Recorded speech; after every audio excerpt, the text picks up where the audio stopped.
So this is an interesting video. This is more of a podcast. I'm not going to edit it. I'm just going to roll with it and see what you guys think, if you like it. Because today I'm going to talk about the bike industry going down the tubes a bit, the latest news with YT, but I've also got something new that I bought that is going to be my bike.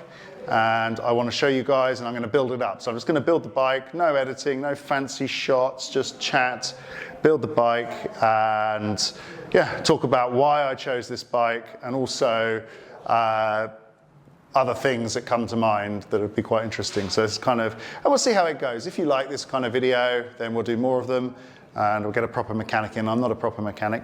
I also wanted to show this stand as well that I got hold of. It's a Feedback Sport Pro E-Lift. We're just about to use it now because it's really cool. Right, here we go. This is the bike, brand new. I literally just pulled it out of the box. I'm not going to do it now. I'm going to take all the paperwork off and build it up. There's a few things to do to it. But basically, the first thing you'll notice is it's, there we go, in the stand, and then up we go. This is so comfortable, this stand. Oh my goodness. The first thing you'll notice about this bike is it's not an e-bike. So, controversy reigns. They were one of the first bike journalists who did electric bikes because nobody else wanted to, because they thought it was all, how do we say? They thought it was all really lame and no one wanted an e-bike. Well, the very first, and there was just cheating and all of those things, especially if you go look back at Sea Otter in 2016, the amount of negativity and hate towards e-bikes was quite high. Anyway, I have a non-e-bike here because, as my friend James said to me, you've come back from the dark side. Let's talk about what it is. Well, you can sort of see what it is. It's actually a Merida. It's an aluminium frame. It's a 160, and it's the 500, which means it's the base version. And this, I got it for about 1,900 euro, or 2,000 euro. So it was an absolute bargain. List price 1,300. Yeah. Anyway, we're going to build it up now. So we're going to take all this packaging off. I'm not quite sure what we've got to do, so I've got to have a look. Take the packaging off, figure it out. I've got the tools here, or most of my tools, I think. So hopefully there's nothing missing. I might have to disappear every now and then. The other thing to do is I want to make the wheels tubeless. They come with tubes, and I want to make it tubeless. So I'll go and do that as well. Got some valves. First thing is take off the packaging, and yeah, keep the packaging for sending other bikes, etc. We've got some washers. I'm going to put some cool pedals on this. Yeah, let's talk about the sponsor of my channel, Liat. So Liat sponsor the channel, and we've got here some magnesium and titanium pedals. So I'm going to put those on here as well. Pretty nice. So the idea is to talk it all up correctly, but just having a look at it. So what is it? So it's a 160. It's an e-enduro. Well, it's not an e-bike. I'm so used to saying an e-bike, it's out of control. It's an enduro bike. A non-electric enduro bike. This is the long, or the large. It's got a geometry. It's got 64 on the head angle. I think it's a 1275 wheelbase or something. I'll have to check. It's quite long wheelbase. 29er, the L size. The medium comes with a 27.5 on the rear, and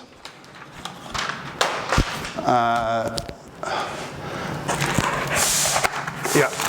Right, I'm just going to stop the video quickly and just check that it's all sounding okay. Right, we're back. So the reason I want to do a long format video is because I don't like all the marketing crap that's going on. And if you've been noticing the bike industry, there's news today of YT have gone bust.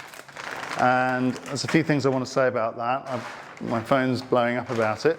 But what's interesting about YT going bust is it's an online shop that promised good quality bikes at a cheap price. And at the same time, they squeezed out, look at that nice down tube. Nice, and it's got protection on it as well. It looks pretty nice. And they got squeezed out the bike shops. And now they've gone bust. And also there's some choice comments on Pink Bike, which I'll have to read it because it's just hilarious. So there's a guy, so I have to excuse the microphone. So on Pink Bike, they had a video, not a video, yeah, they had the video published, I think, but the comment section, so there's a brilliant comment section. We love the pink bike comment section. And there's a guy called Bashard who says, "Hey Marcus, hope you can still afford the fuel for your 918 Spider and Carrera GTI or GT. Apparently they're $2 million worth of cars." So I wanted to talk about that. Basically, the last 5 years, the bike industry got greedy, put the prices up too much. Supply and demand, we can say, fair enough. Okay, negative thing about this bike, so headset cable routing. Never mind.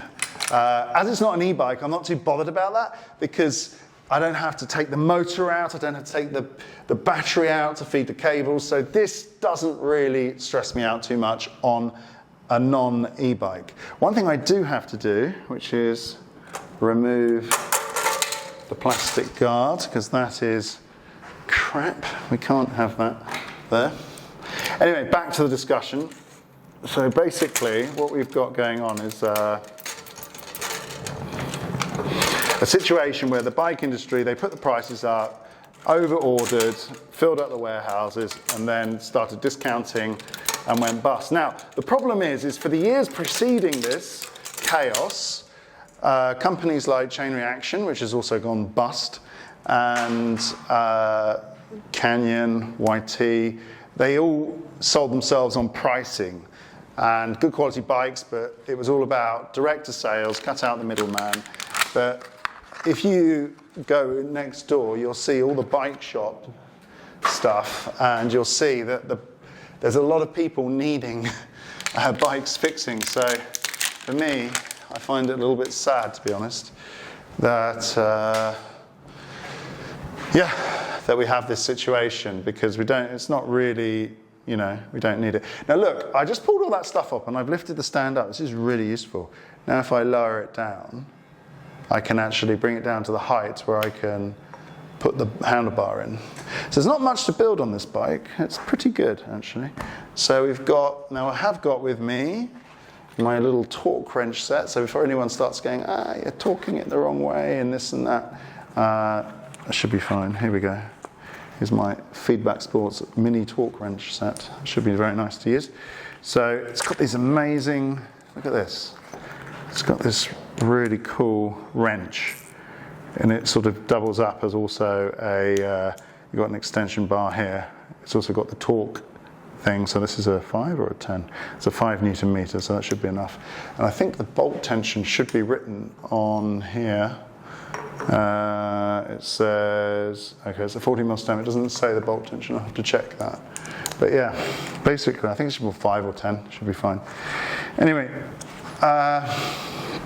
this wrench is pretty cool, and I'm just going to use it to remove half of the bolts.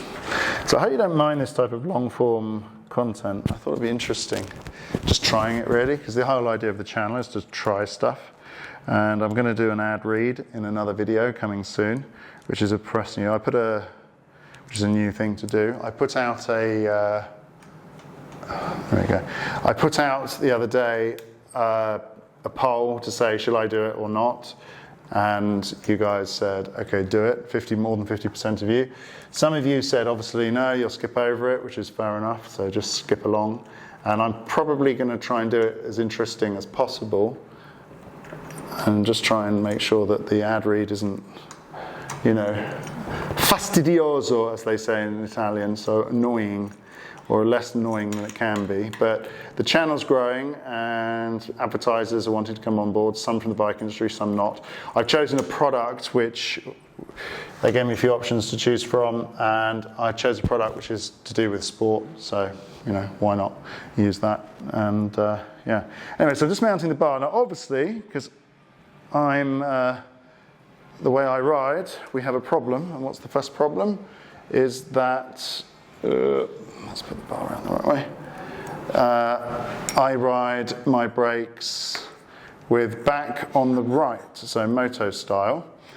So unfortunately, these are factory bled brakes, so I need to disconnect the tubes and re-bleed them, which is kind of annoying, but there we go. That's the way it is.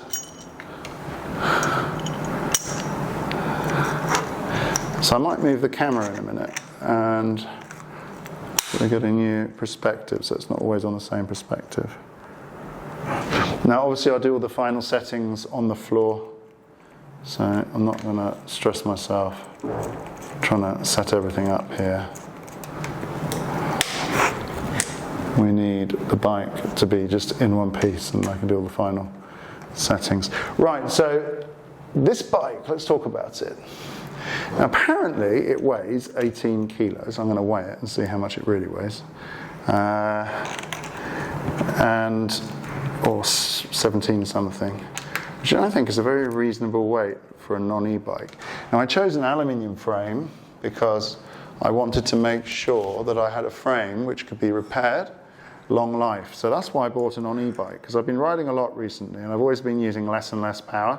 And I thought, well, why not? Why don't we actually start training properly again? Since I had the crash, I thought, oh, let's get back to training and get back on the bike. And I was using less and less power, and then I've still got a lot of weight. And I thought, well, why don't we get a non-e-bike? That might be a great way. And there's some good deals out there at the moment. If you go on Merida's website, and they didn't sponsor this video, I gave them money to, well, I bought this from a shop actually.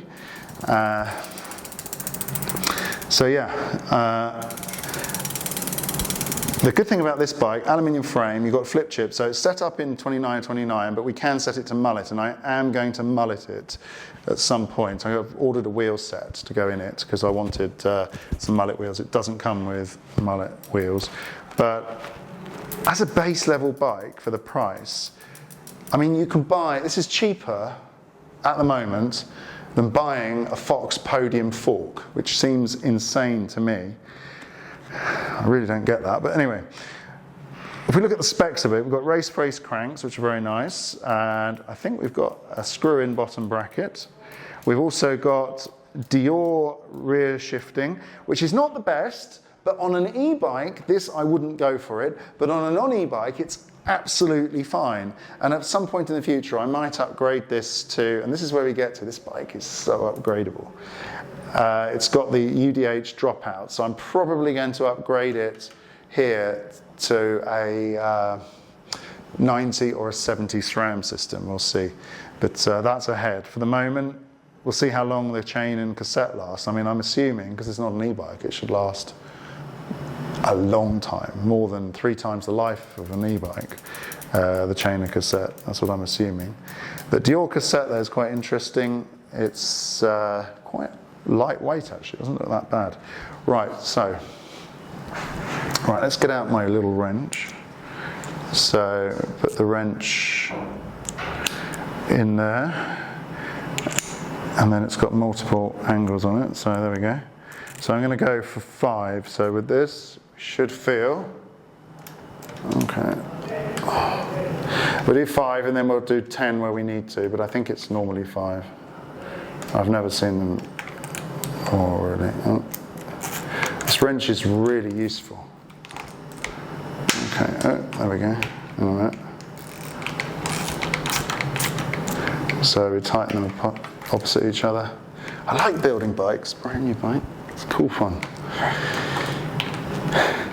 Right. Okay, that's 5. That's 5. It's tight enough. I have got a 10 somewhere to do it if I want to. So feedback, sport. Okay, that's 5. That's 5. Right, that was easy. Torque wrench, really useful. Okay, so that's that done. So we've got the front wheel to put in and the back wheel, but we're going to put those tubeless. So I'm going to go and do that in a minute in another room. I'm not going to do it in here because we've got nice black flooring and we'll just cover everything with tubeless liquid. But what we do have to do is put on the telescopic seat tube, which is amazing because it comes with a hydraulic seat tube.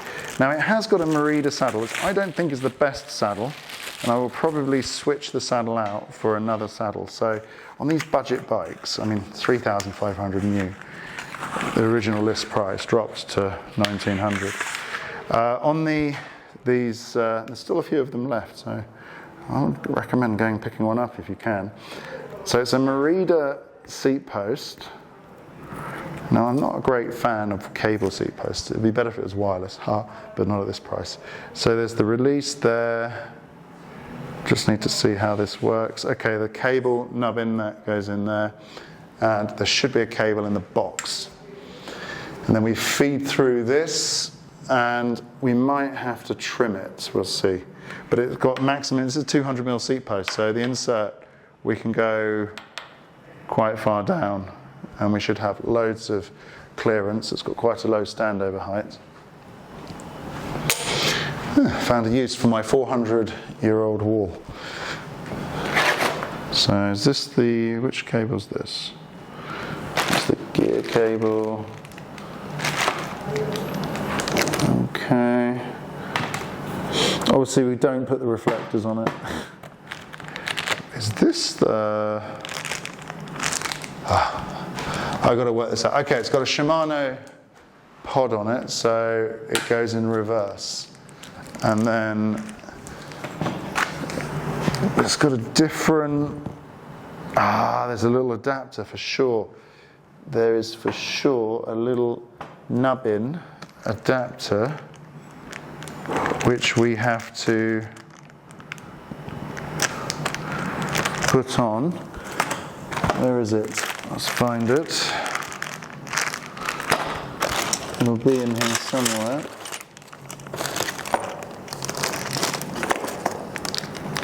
Is that it? What is that? Oh, there it is. Haha! Right. So they now make these little things here, if you look at that, for putting on seat posts. Now the cable's already fed through. Do you know, it's so nice I don't have to take the motor and battery out to feed a cable. Oh my goodness, what a difference. So what am I going to be doing with this bike? Well, this is an interesting question. Where's that cable gone? The main aim is to basically pedal a bit more. I've got I love e-bikes, but the other thing I wanted about this was the simplicity. I wanted a bike which would be simple and wouldn't break or not stop working for a small little detail from the electrics.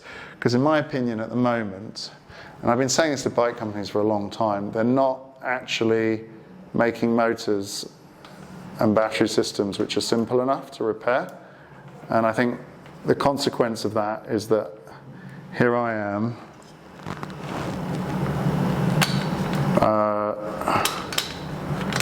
how does this go?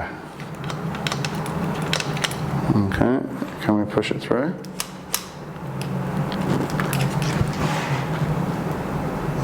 Look at that, it feeds without...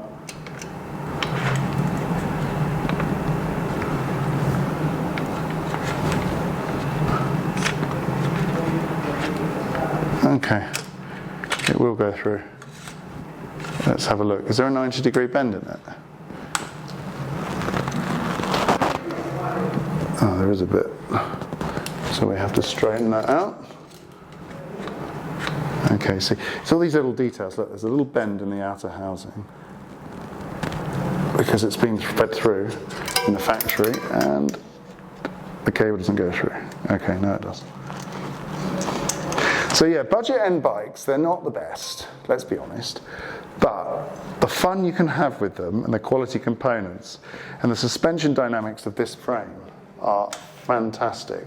So I decided, okay, let's get one of these because the upgrade path for this is long.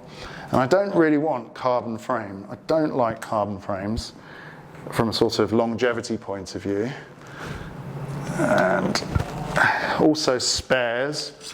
Like imagine you break the frame and there's no more spares anymore. What do you do? Look at this, it just feeds through. No motor and battery. This is absolutely amazing. They've given me plenty of cable outer as well.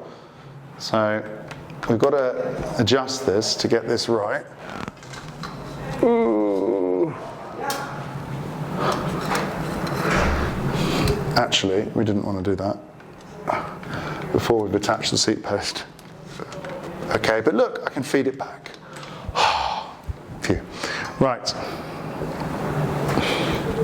So this is the seat post. It's an EXP-TIR. Minimum insert, so you can have a massively tall rider on this bike. So for height-wise, I'm basically 183, so about 6 foot. So this is kind of the perfect bike size for me. Okay, so we now feed this through. So we need to figure out the actual length of the outer housing.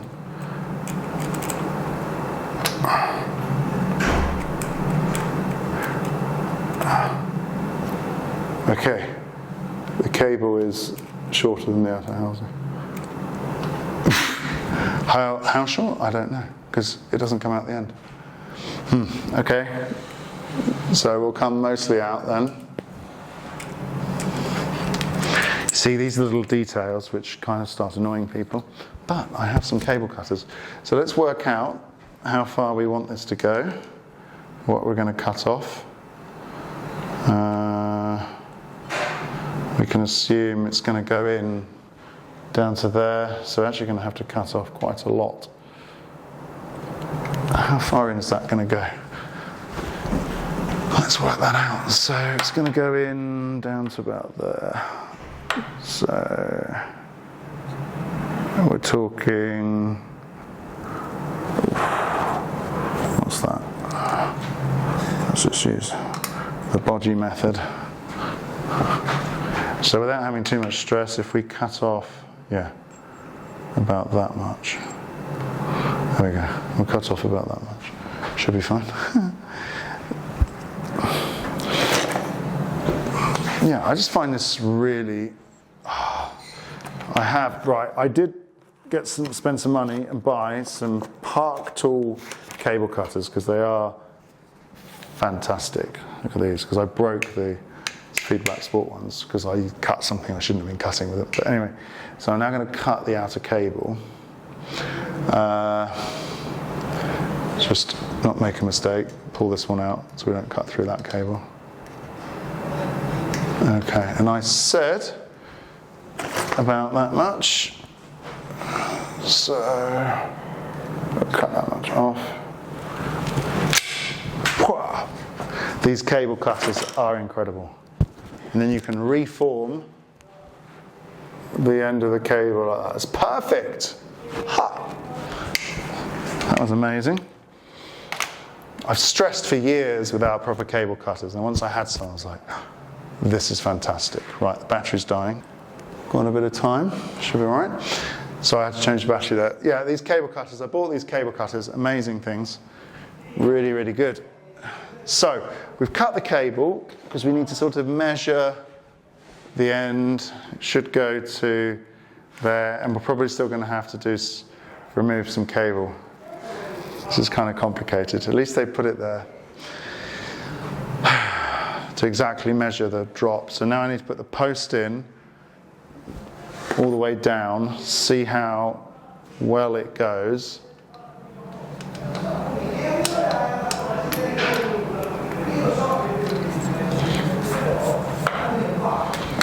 So through it goes. And then we can have a look, and then we need to swap the brakes lines over. It's got Shimano Dior brakes, or the base version, but they're really good actually. They work really well. Such a good bike. Oh my god. I'm going to have a lot of fun on this. I can't wait for the first ride. It's super exciting. Any new bike is exciting, even if it's a budget bike. And this is going to be sort of I'm going to just upgrade it over time and do what I want to it. But the idea is to have a bike that's mine. I can say anything I like about it. And the fact it's not electric. I think what I want to do on the channel, and I want to know if you guys agree with this, I want to see if you want me to test non-electric bikes, because I know enough about them, and I've been riding them obviously since 1994, that rather than bumbling along, whoever said that, thank you for that fantastic troll, So since 1994, I'll put some grease on that in a minute. But for the moment, I've been testing these bikes, and I wanted... Where's my little spanner gone? Oh, there it is. And I was used to test non-e-bikes, and then I started testing e-bikes because nobody else wanted to. That was the aim. There we go, that goes in all right. So obviously going to have to pull this out. How far are we going to have to pull this out? So I know that I want to slam it because I don't want it super high. 200mm seat posts. How far down does it go? Oh, you can slam it. Well, that's good. So from that situation, we can work out now. Actually, do you know, it might be all right, like that. I mean, I could cut a bit off it, but then I won't be able to remove it properly. No, I think it's fine. I'll do that.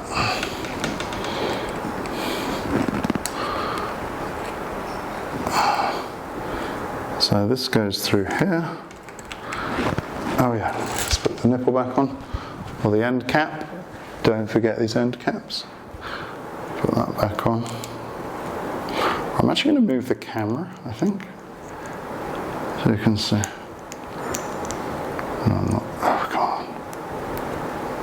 Okay, the end cap goes in. I can't see properly anymore. Getting old. Yeah, but I think riding a normal e-bike is fun, but they are expensive. E-bikes have got out of control. When I started riding e-bikes, they were the Shimano motor, 400 watt-hour battery. They were 3,900 for a SLX spec bike with full SLX aluminium frame, 500. Now the same thing is going to set you back 7. So 6 maybe, which is not great. And you watch manufacturers cutting corners. So I don't really want to be kind of involved in that, because there's another problem as well, which I think is really important to say about e-bikes, is that your e-bike only has a value for as long as it has a good motor and battery. It's not, and okay, so in 30 years, are we still going to be able to buy these batteries and motors? Now I suspect with Bosch, we will, or we'll be able to have a form of motor and battery, because it is a bicycle after all. Okay, so does this work? So how do I test it? Well, I just lower the stand. Rather than taking out the stand, I can lower it. How are we doing? Video's going okay. So yeah, the lifespan of a bike. Let's just reposition these briefly. I'll talk to you about brake setup and everything in a minute, because I got that from Nico Vouliot. I don't know how he's doing. I hope he's well. Right, so yes, that's easy. That's perfect. Okay, so that seems set okay.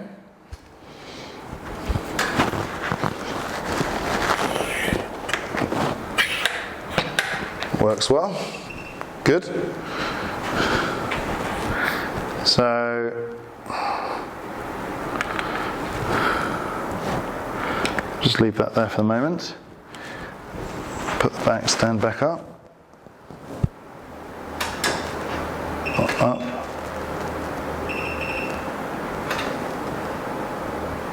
What's going on?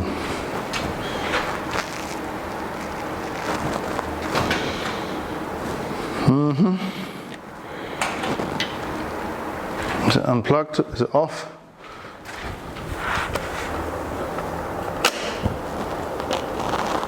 Is it broken? No, it's not broken. Come on. Is it?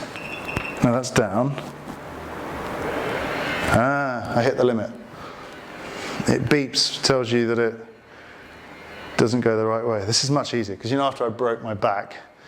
Oh, by the way, how's the back going? Yeah, it's doing all right. It feels like I've got Lego in me. But apart from that, it's all good.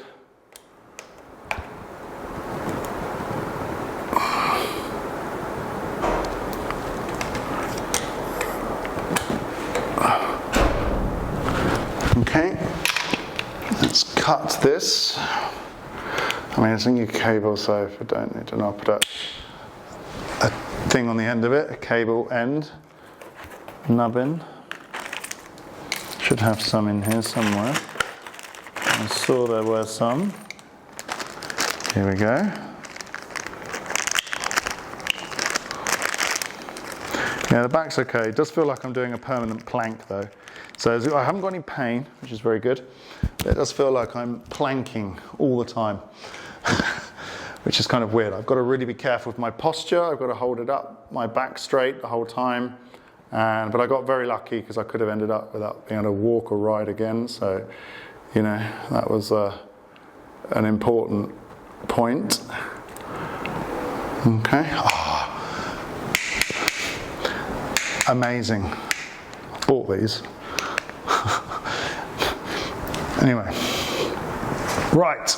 So, let's flip the brakes. I'm going to have to do a bleed, but I won't do the bleed here. I'll do it later because I need to. I mean, a Shimano bleed is ridiculously easy, and we're probably going to have somebody come on the channel and show us how we'll do these things. As long as I've got the right spanner. There we go. I bought myself the perfect Shimano spanner tool, 8mm, perfect quality. You know, you don't need to spend a lot of money on tools, but what you do spend it in the right way. So you get anything that's small, spend more money, so it doesn't it doesn't round off in the nut base on it. So, right, a little tip. When pulling a Shimano cable, don't just undo it and yank it because it splurts all everywhere. You back it off a little bit and then you make sure the O-ring's loose. And then you don't touch the brake levers. Right. Ooh, that one's not loose, is it?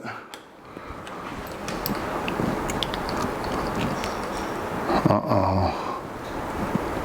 That's loose. Now, you see, it came loose. Rather than going everywhere, it came loose inside the housing. So that was perfect. Now that front cable's probably okay. I'm going to leave it. I'm not going to chop that for the moment because it's a bit long. But I'll have to put a thing on the end of it. But I'm going to leave it. I don't like chopping cables. I'll chop it another day. I want to get a ride out, feel it down, make sure it's all set properly. Okay, we hold it up. Yeah, because it's a little...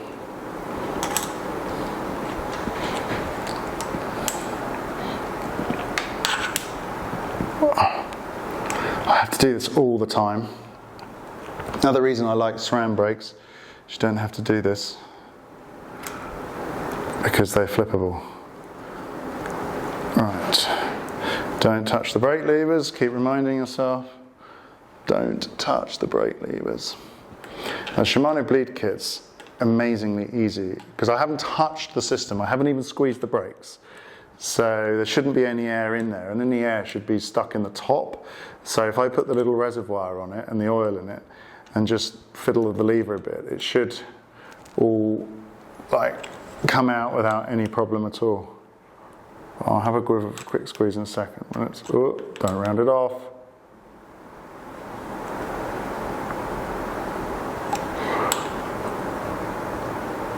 Okay, that's fine. That's fine.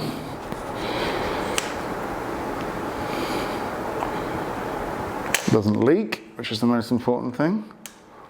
And the cable's a bit long. So we do need to have a look at that. Oh, it was very long. Or is it twisted?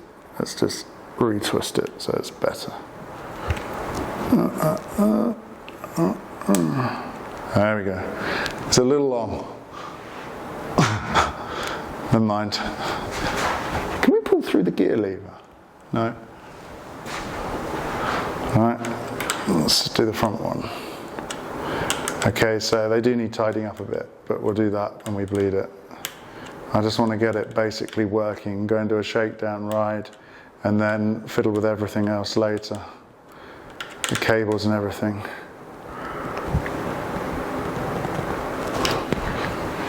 It needs to be... There we go. Oh, that one needs a bleed.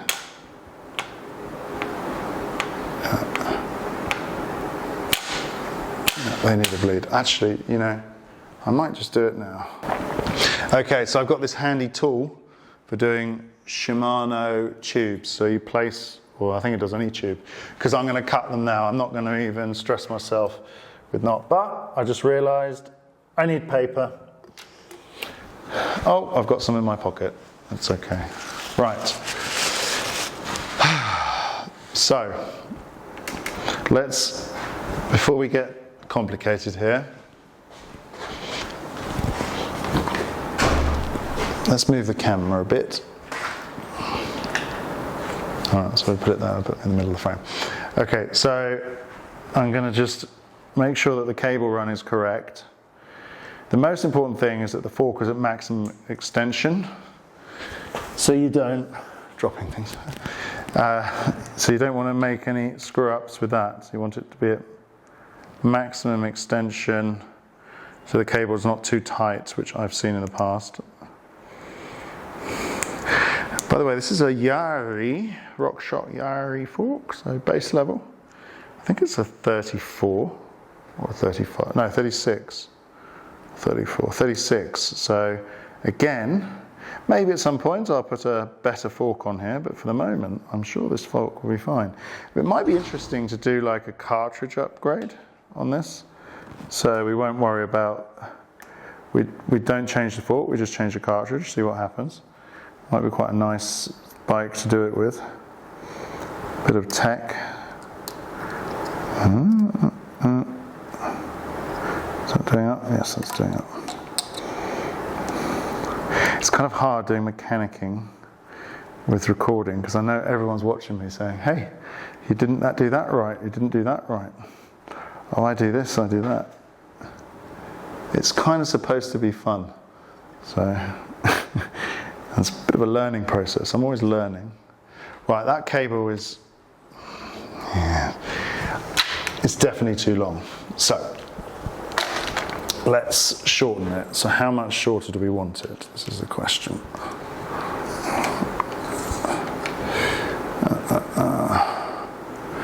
Not much, but a bit. Okay, so if I put it, oh, oil's leaking. Don't want oil on the carpet. So if I put it, to chop about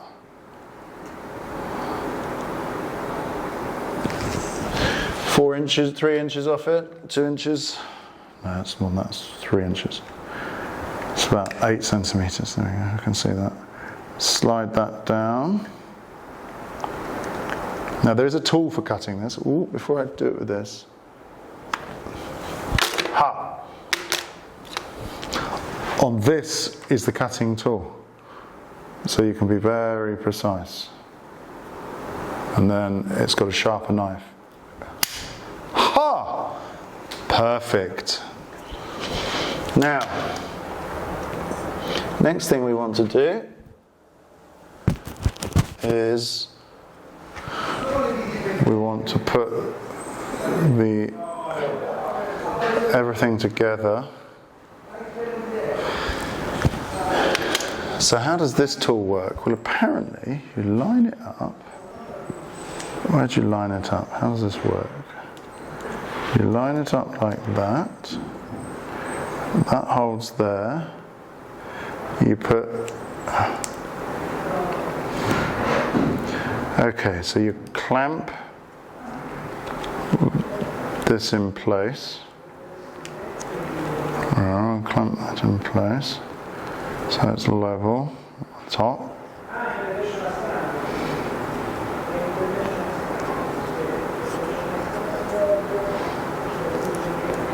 Okay. And then with this thing here, we place this on the end of the, it's like a little nipple thing.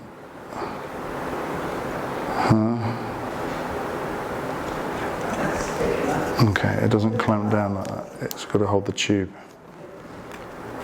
Okay.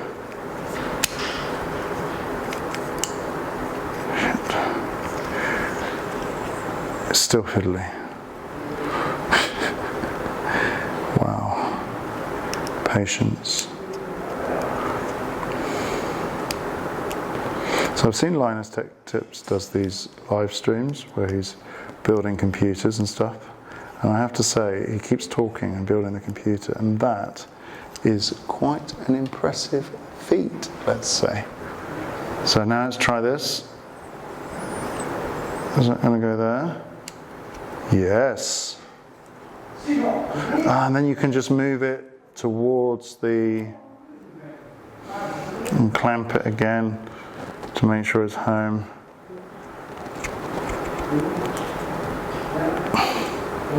That's in position. Now, I cut one off. Let's just check to make sure it's correct, like that. Looks like it.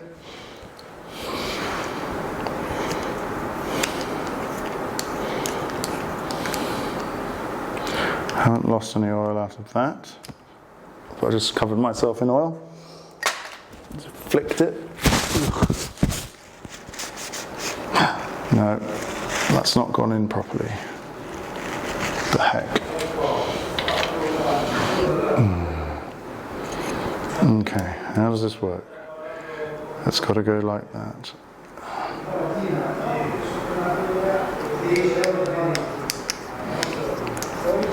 As you see, it's fiddly. I've got to learn how to do this properly.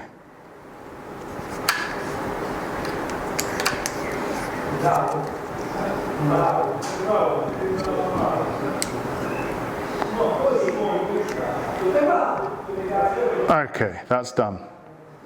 So I got that in there properly, and the O-ring goes on the end, but that's going to go down, clamp down when I fit it all in together. Okay, so remember I left all the other things on there. Put that in there, that in there.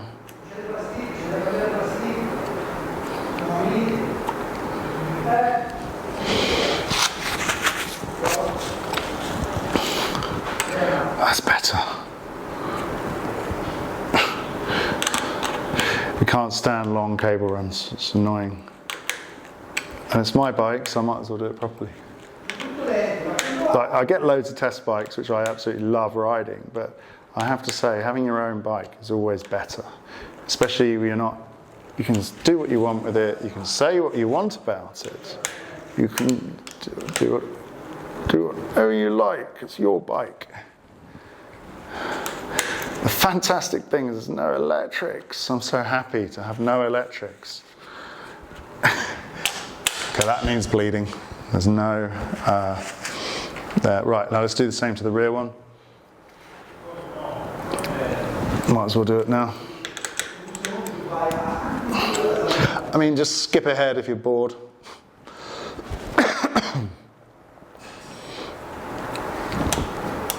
But there we go, right, this one's a little bit more, I cut this one a bit shorter, so how far are we going to go? Okay, we just need to make sure that it rotates all the way. Okay, we'll do it there. That's where we'll do it, it's just there. Let's move a bit more. Okay. Oh, I didn't use the special tool. But these are so sharp, it cut perfectly. Never mind. Okay, let's see if we can use the special tool for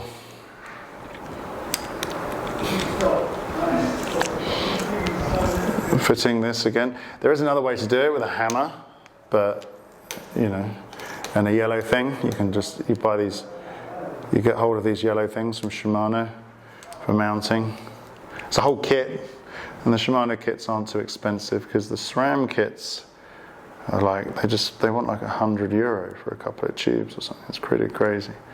Right. So, let's position. You can't see this here, but what's happening is I'm positioning the cable in the right position with the nubbin on the end. Now I'm going to clamp it down, and then I'm just going to push a bit, make sure it's going in properly. And I'll clamp it down, push all the way. There we go, that's perfect. And now we can put the O-ring seal on the end. The right tools for the job always helps. Okay, that fits on the end, and that goes in there.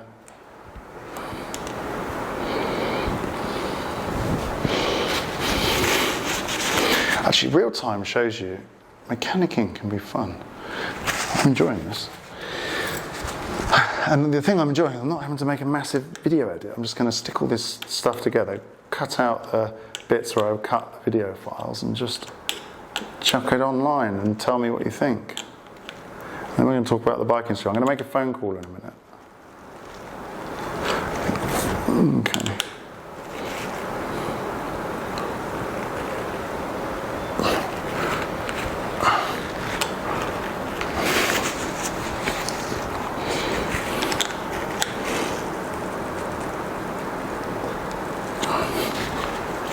Okay, that still works. That doesn't need bleeding. Shimano brakes are interesting. Some of them don't need bleeding. I'm going to bleed it anyway, but you know, you don't always have to. There we go. Okay, that makes the seat post cable look a bit long, but I will fix that at a later date because I want to make sure the saddle height's right and before I figure that one out. Anyway, right. No, I can't do that now. Do I fix it now? Do I fix it now?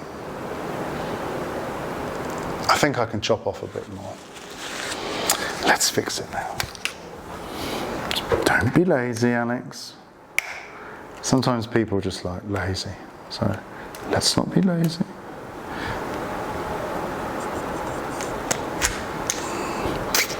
I did it nicely. How many times have people done this? I do this all the time. I think, yeah, just take it easy, and then I'm like, nah, fuck it. Nah, forget it. So, how much should we cut off? There. Only problem is, I have to pull this back through. Right. I was a bit worried I was really going to screw that up. So, rather than getting the stress, I thought, I'll tell you what, I'm just going to stop recording so I don't have to edit that out. But guess what? I managed it with no stress. There we go, and we're back in business. Is there any grease for this in the box? No. Oh, is there in here? There's some grease. I'll do that a bit later. Last thing to do.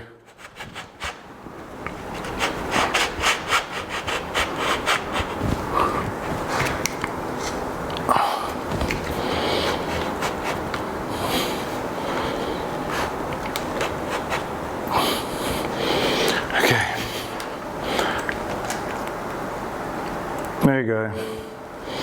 That's more sensible. The cable's still fine, but I do need to chop it. I'll put the nubbin back on the cable end cap. Oh, no, I need to put the cable end cap back on. It dropped on the floor. Hello. So it's not McLaren headquarters, but there we go. Trying to avoid cutting these cables is so important because it's just a nightmare. Once you get one little thing out of whack, the whole cable just strips inside the outer, ruins the inner sheath, grips and binds, and it just becomes a complete and utter nightmare. But I will do it properly. Here we are, done properly. I know these videos are where you see all the people just doing views. Okay, so let's talk about other YouTubers. Something I've never really wandered into much, but I want to criticize my fellow workers. I mean, I'm not really a YouTuber, I'm also a bike journalist, so I actually ride for motor.it and test bikes for motor.it. So we have to obey a whole load of different rules compared to normal YouTubers.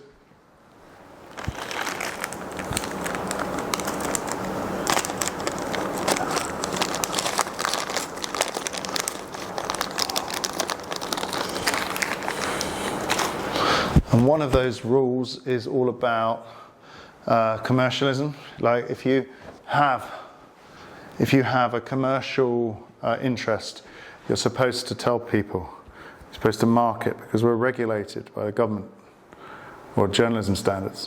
Whereas YouTubers can do what they want. So what's happened, and what's part of the problem, in my opinion, with the whole bike industry boom-bust thing is also, unfortunately, got to do with the media as well, who have been paid for various stories at different times, and it's still happening to this day, and I can see it, without declaring that they're being paid as a sponsorship, because they're scared that people might not watch it because it's sponsored. And I mean, isn't that the point? Tell people so they know what they're watching. But no, so they've been hyping. I saw this the other day actually, again, on another channel. I was a bit disappointed. There was some hype. That works perfectly. There was some hype about the new DJI motor, again, on another channel. And the thing I'd like to point out about that bike is, or that motor, it's only on one bike system, which is not even available everywhere. And apparently it's already the best in the world. I don't absolutely believe that at all. And that's hype, and that's the media. And they've not just done that, I mean, they've done that with the pricing of e-bikes. They've just said everything's amazing. People have believed them, and they've never really tested. They've just done like product looks, basically, read the specifications out loud and said, hey, this is the product, and then made it sound like it's a test, and it's not really. And I don't know how many consumers really have differentiated themselves from that kind of content and said, no, I'm not accepting that content. That's not good content. That's misleading, and not gone on with it. But I'm not really sure. What's this sticker say? Category 4, AM Enduro. Okay, cool. So it's a category 4 bike, not a downhill bike, category 4. Frame 160, light. Oh, okay. Anyway, I've got a little mudguard here, which is kind of interesting. I don't generally like mudguards, but we'll leave that on there and see how that holds up. It might stop quite a lot of back spray up and protect the pivots. So look at this link system on it. This is how it's got a completely rigid rear end, so it's almost like a sort of like a VPP type thing. Interesting. These bolts, we'll check them for tightness at a later date, but I'm not going to touch them now. Just want to sort of get it working, let's say. Right, so we've got to bleed this brake, because that has got nothing. That back one works fine. It's even at the right distance I like. But I'll bleed them both. Right, let's go and get the bleed kit. Okay, so we've got the bleed kit. Shimano bleed kit's simple, because I'm not going to go bleed the caliper, because the caliper's already been blown. I'm going to touch that for a moment. All you need is their little hopper, which we screw into the top, and the Shimano mineral oil. So what I'm going to do is I'm going to prepare the hopper. So we pour some mineral oil into the little hopper. You don't need much, just a few mil.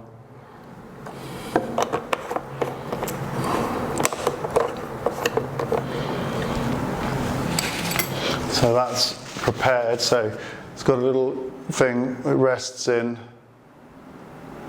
and in a minute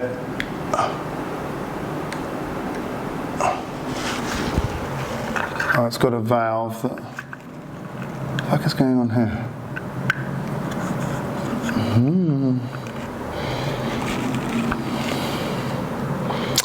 Oh,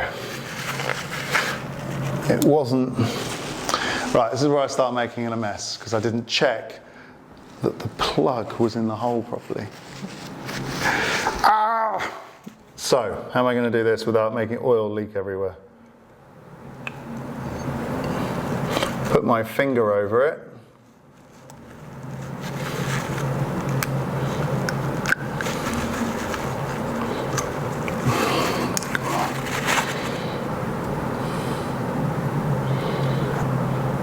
Okay. I'm just going to pour the oil back out of it straight away so I don't spill it everywhere, especially on this black flooring. Che palle, Alex. Right. Let's do this properly. Okay.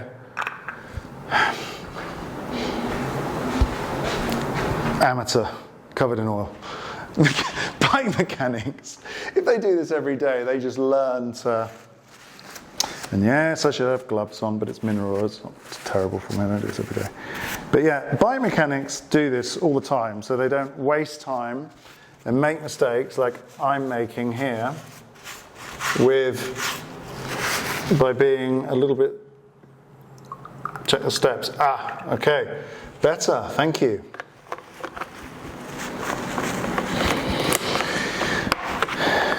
Put that oil out the way.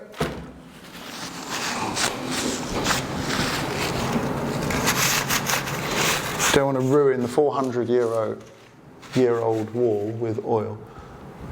You can put stuff there. Oh, interesting. Anyway, right, now we need to remove.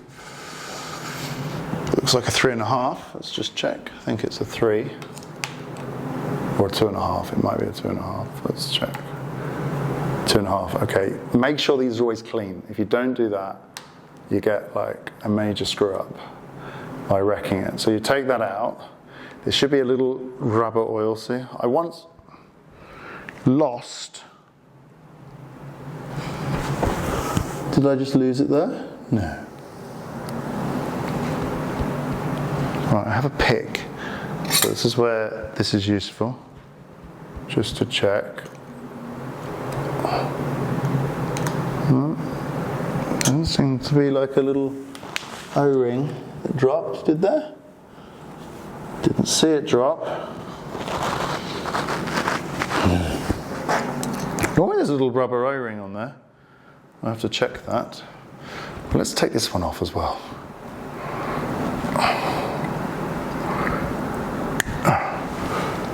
Don't lose that. Let's see if there's an O-ring on this one as well. No, don't do that. It's going to round it off. All right, we need a quality tool. Let me go and get one. Actually, I should have one here. Here's my wrench. 2.5.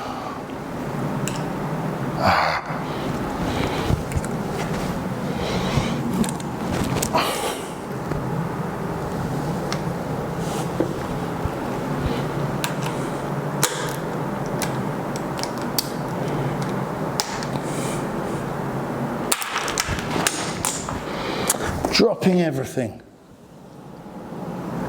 Oh, you see there is a rubber O-ring on this one, but not on that one. That's odd. Okay, and he's going to get I found the other O-ring. So it doesn't look like there was one there. I've looked around on the floor, so it dropped, but it didn't actually. So it wasn't there. So that's unusual, but I have another one. And it's now in place, unless it's gone inside the system. I doubt it's gone inside the system. Anyway, right, I have my two things prepared. So what do? You get your oil can, which is this. Get your Shimano oil can, you screw it in to the top, gently, because it's a plastic thread. We don't want to break it. There we go. Is it going in?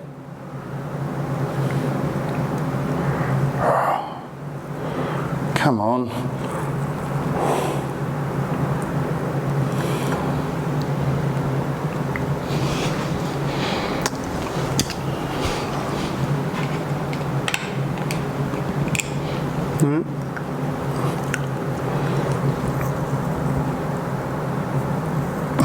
little bit of pressure, not too much, but a bit.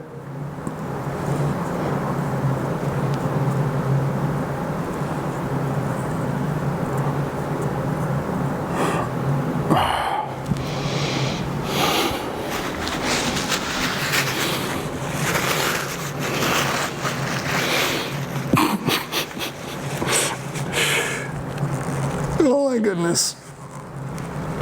It should be a tight fit. There we go. I want to cross thread it. Okay, that's it. And then you pull the plunger, and then you start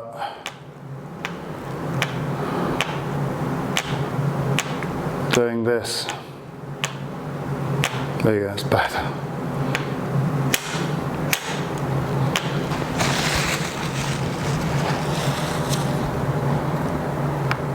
So the little air bubbles are coming out. Oh, why am I looking up when I can just go? Ah, electric stand, so convenient.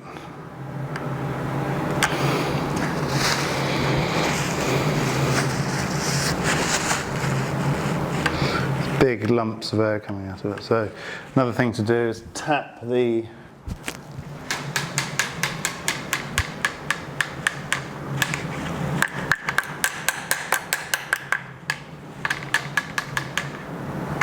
There's just air in the top. There's no air in the bottom.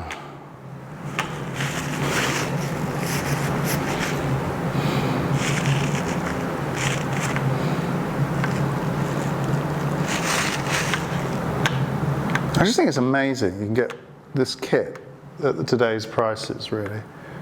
If you're looking for high-end stuff. I mean, this bike, if we go back, say, back to the days of 15 years ago, 2010, this bike would be XTR level, almost, let's say. It would be a bit lighter, but the quality of feel and construction would be that. I mean, the manufacturer, that's a good brake. That's perfect. There's no more air coming out of it. Right, so then we put the plunger back in.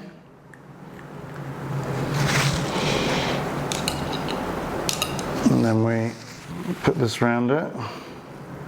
That's in, and then we unscrew. Minimal oil.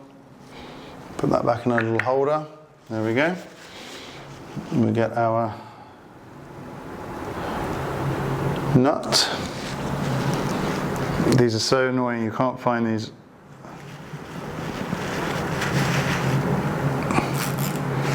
Okay, and then we just do it up really gently.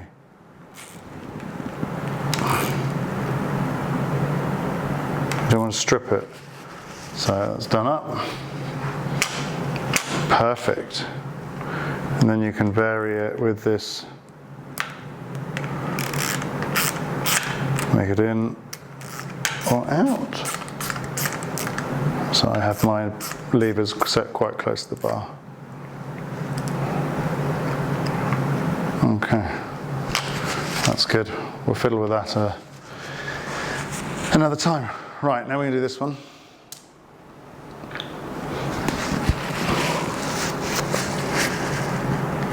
I'm going to call yens in a minute. This one fits in a bit better. That goes in without any stress at all. Why was the other one giving me such stress? Maybe the O-ring is blocked inside. I don't think it is, because I checked it. Okay, right. Let's take that out.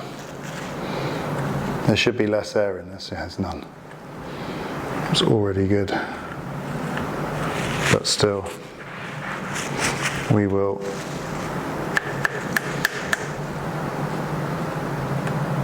let the bubbles come out. Mineral oil. Dot's much more annoying. You know, the brakes, which are the hardest to bleed, I found, was the Domain from Hayes. Amazing brakes, but just a nightmare to bleed. Or I found it a nightmare anyway. You know, fixing a motor and a battery should be as easy as bleeding brakes. It should be no more complicated than that. And there are some new laws coming where we should be able to change batteries or have a mechanic change batteries. Right, let's give Jens a call, because I think Jens would be an interesting. See if he's online. Tubeless done. No mess. Look at that. Perfect. Didn't even have to tape it. It comes pre-installed with the tape.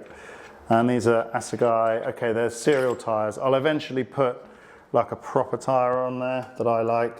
Probably a Goodyear at some point. But for the moment, I'll use the stock tyres. I'll just try it stock, see how it goes. I'm sure, I mean, you can't really go wrong with an Assegai. Oh, look at this bike. It's starting to take shape. Isn't it exciting? There's no doubt, no matter what the bike, new bike day is always incredible. Listen to that. Doesn't even really need adjusting. I'll have to do a little bit of adjustment probably, but not much. Sounds pretty good. Yay! The disc is dead straight, so I'm just going to leave that. Oh, I need to adjust the caliper. We'll do that in a bit. Right, let's go and do the back wheel now. Sorry, I'm going to stop. Tubeless is done. Tubeless is done on the rear now. Went quite without any hassle. Just been catching up on Pink Bike comments on the whole YT discussion. Doesn't sound good. I hope the staff are okay. It looks like they're trying to basically put it into admin so you can like keep going basically, which sounds like a good idea because obviously there's too many people involved. But it brings me back to a point what I wanted to say, which I didn't get around to saying, is that I do really think that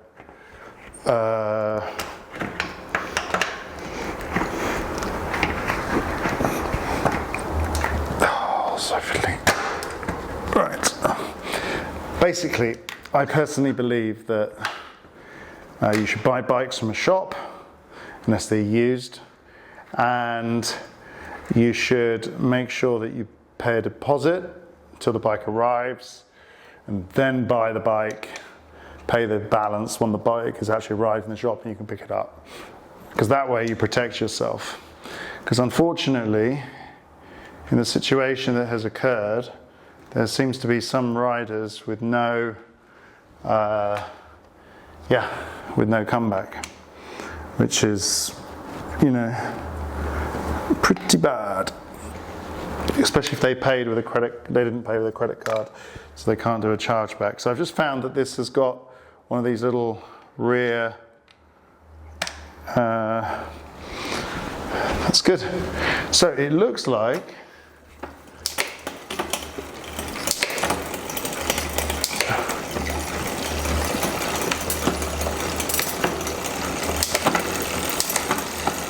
the bike is almost ready. Right, time to fit the pedals. What's this? That rear brake is perfect, doesn't need adjusting. And we need to fit the pedals, but luckily I have an 8mm. These are super lightweight, so we're getting close to bike weighing time. I'm just going to put these on.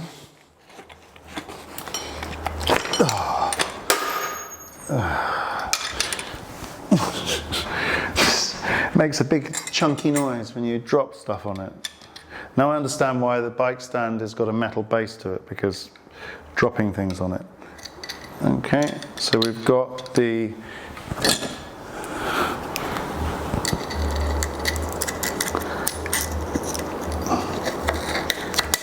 pedal washers. Make sure we put those on.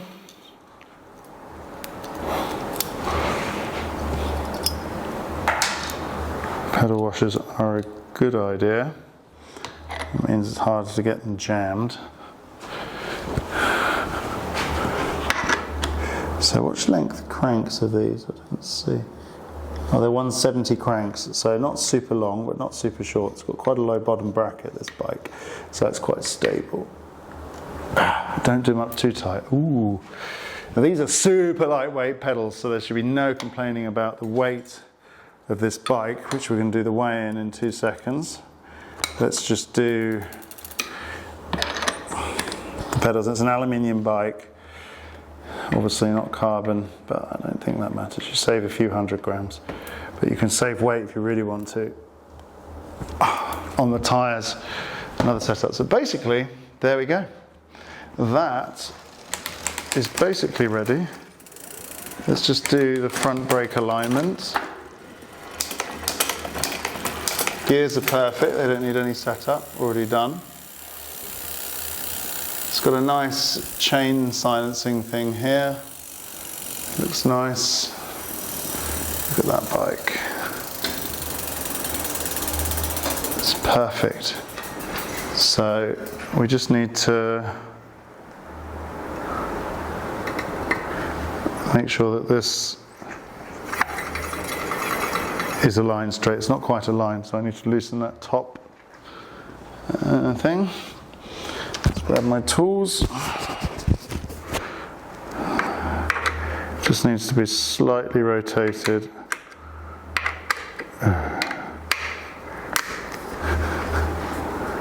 Not much, just a smidge.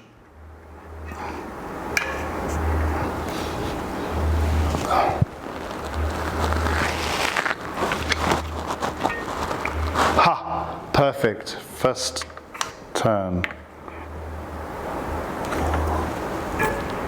Ah, look at that. There we go.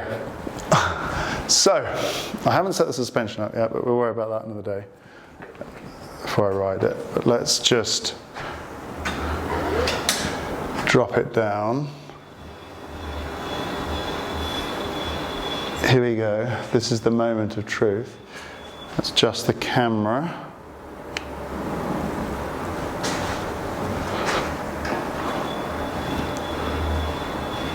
This is so cool.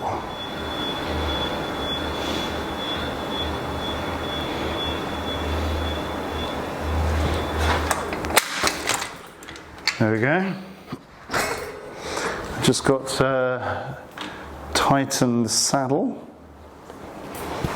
a bit and adjust the bars, but we'll do that in a second. So I'm going to change the saddle out at some point. Ooh, so nice. Right. Okay, I need to adjust the... Okay, where's this gone? So let's just tighten the saddle.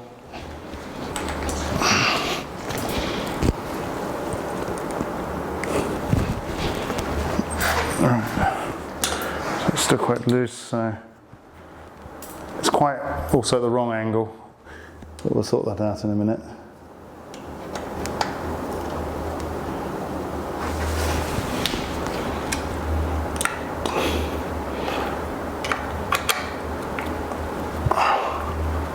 I like the nose forward on my saddles.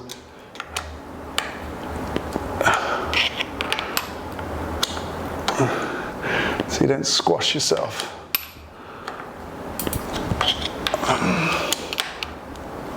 Okay, there we go.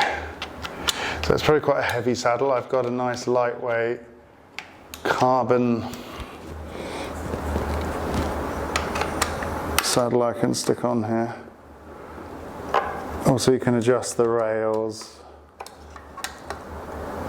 So I have these V-clamps. I think they're quite secure, but they're really annoying to fiddle with. They drive me mad.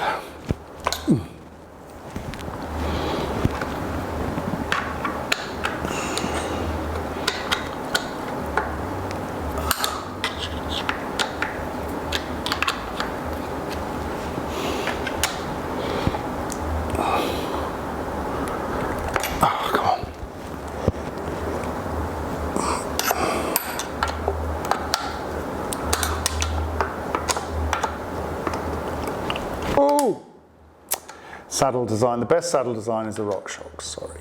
The RockShox head unit is really good.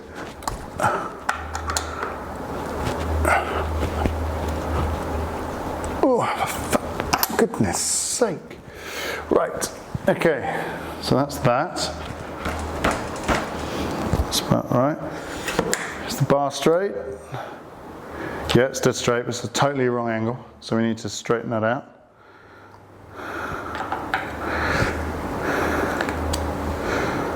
So I couldn't see it on the stand there properly. So bar roll back needs to be reasonable, let's say, not excessive.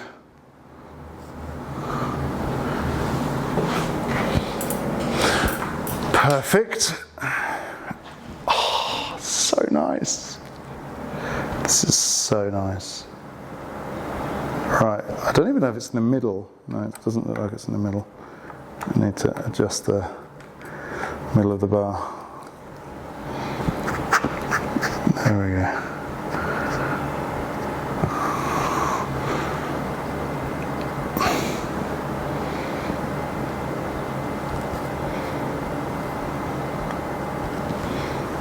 Okay, that looks like it's in the center.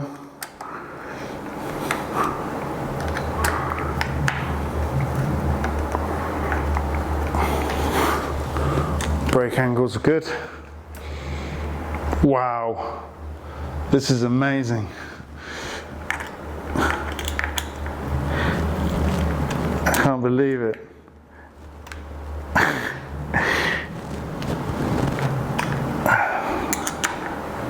This is amazing. Look at it. Okay, brake angle's wrong there. Bring that up. That's good.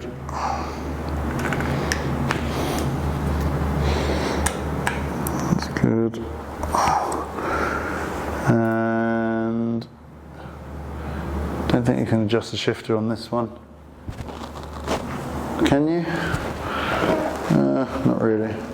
A bit, but we'll fiddle about that later. Oh, she can. Right, I like my shifter pods pointing up, so I can easily put my finger down to adjust it rather than. Okay, there we go. Does that work? Okay, it hasn't got any. Oh, it has, it's already at max.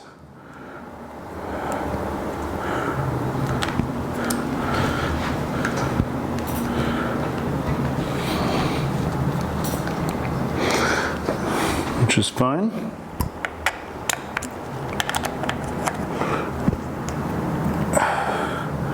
Don't like to fiddle too much. Look at that. Oh, let's get that. Yeah, that's already at max. So, there we go. That's at max. It's nice to have the adjustment. The SRAM Matchmaker, in my opinion, is the best, and it's been a standard for years and years and years and years. Shimano has a tendency every now and then to. These tools are a little soft on the ends. It has a tendency to change things around. Right, oof, there we go. I think we're ready to roll. What a beautiful looking bike. Wow. Look at this. Okay, that's straight.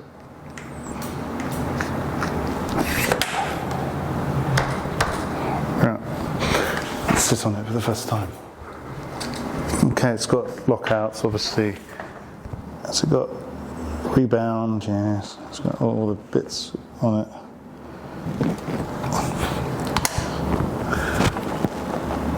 Tortoise.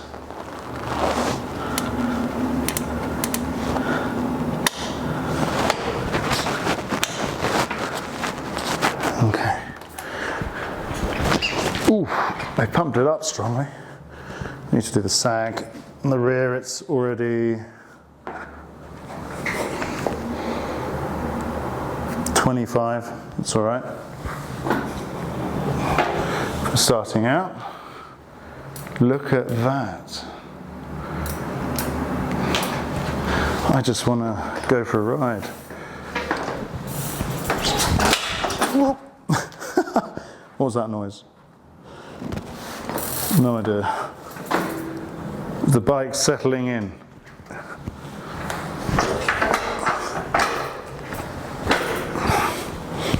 Should we do the whole bounces? We need to slow it down. That's it. That's fine. Front fork feels good actually. Let's turn the compression off. Ah, there we go.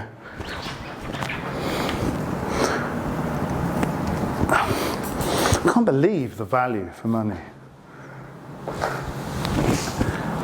Okay, so that's it's 170 mils on the front, 160 on the back, or 171 depending what you set it to.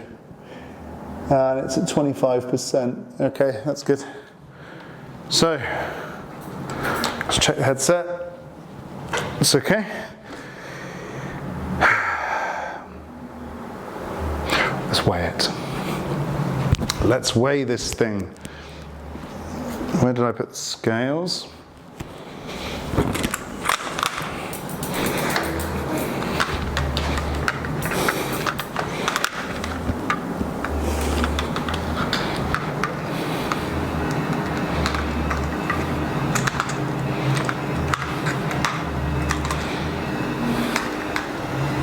Right, so they claim 18 or 19 kilos. Okay, so let's try this on. No, 18 kilos. Well, I'll have to check what they actually claim, but let's hang it on. And up we go. With the pedals, tubeless, stock, 17.2 kilos. Not bad. Aluminium bike, 29er front and rear. Nothing high-end, like not high-end. That's a good weight. You could easily knock maybe a kilo off that between lightweight rear cassette, probably lighter cranks, lighter carbon wheels, but the price will go up exponentially and you won't gain really anything performance-wise. Not really. I think that's basically, you know, that's a great weight for what it is. Right. Okay, so yeah, buy bikes from shops, that's what I'll say, the message of the day. Thanks for watching. I hope you haven't, I hope you don't mind.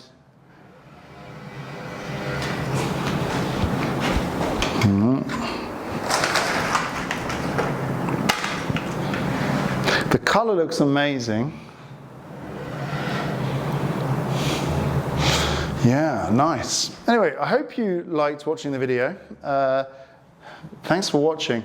I mean, it's just like building a bike, really. I just put up a video building a bike, because why not? I bought this, so let's build it. I think this might need some zip ties on it, because it feels like this glue's unsticky. It's been very hot, so I'll have to check that. But yeah, overall, it's an impressive bike so far in the hand. It looks amazing, price is right. So, I don't know. Let's go and ride it. Well, it's going to take me a few days actually, because before I do a video all about that, I'm not in a mad rush. I'm going on holiday for a bit. I'm taking a break from the internet for a few weekdays. So yeah, anyway, hopefully I'll do more videos like this, more podcasty style, chatty videos as I do something.